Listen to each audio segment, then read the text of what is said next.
यानंतर अरुणाचल प्रदेशातून एक धक्कादायक बातमी येते। अरुणाचलचे माजी मुख्यमंत्री कोलिकोपुल यांनी राहत्या घरातल्या पंख्याला गळफास लावून आत्महत्या केली आहे। कोलिकोपुल यांनी काँग्रेसमधून बंडखोरी करत भाजपमध्ये प्रवेश केला होता। त्यानंतर त्यांना मुख्यमंत्री पदही मिळालं होतं। मात्र सुप्रीम कोर्टाच्या आदेशानंतर पुल यांना आपलं मुख्यमंत्री पद सोडावं लागलं होतं।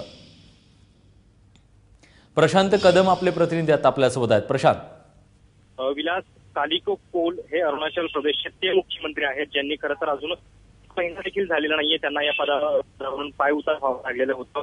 अरुणाचल प्रदेशमध्ये जे बंडखोरी झालेली होती आणि भाजप काँग्रेसच्या बंडखोरांचं सरकार आलेलं होतं, त्या बंडखोरांचं नेतृत्व कोलिकोपुल हे करत होते आणि डिसेंबर ते मार्च या जवळपास 4 महिन्यांच्या काळामध्ये ते अरुणाचल प्रदेशचे मुख्यमंत्री म्हणून राहिले।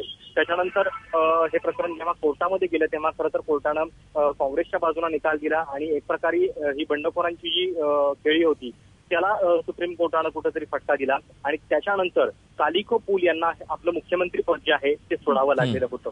आणि 1 महिन्याच्या आत म्हणजे मुख्यमंत्री पद सोडल्यानंतर अशा पद्धतीने त्यांचा मृत्यू व्हावा किंवा मृतदेह सापडावा ही अतिशय धक्कादायक गोष्ट आहे। आणि सत्तेच्या राजकारणासोबत जे एक निगेटिव्ह शेड्स असतात या सगळ्या राजकारणाला ते कुठेतरी दाखवणारी ही घटना आहे। आज सकाळी त्यांच्या ऑफिशियल रेसिडेन्समध्ये म्हणजे मुख्यमंत्री निवासामध्येच त्यांचा मृतदेह लटकलेला आढळलेला आहे आणि हे याच निवासामध्ये ते अजून राहत होते।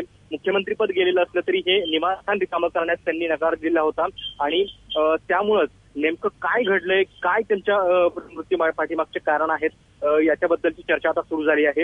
ही आत्महत्या आहे असं सांगितलं जात आहे, मात्र याच्याबद्दलचे ठोस माहिती जी आहे ती कदाचित आपल्याला नंतर लक्षात येऊ शकेल।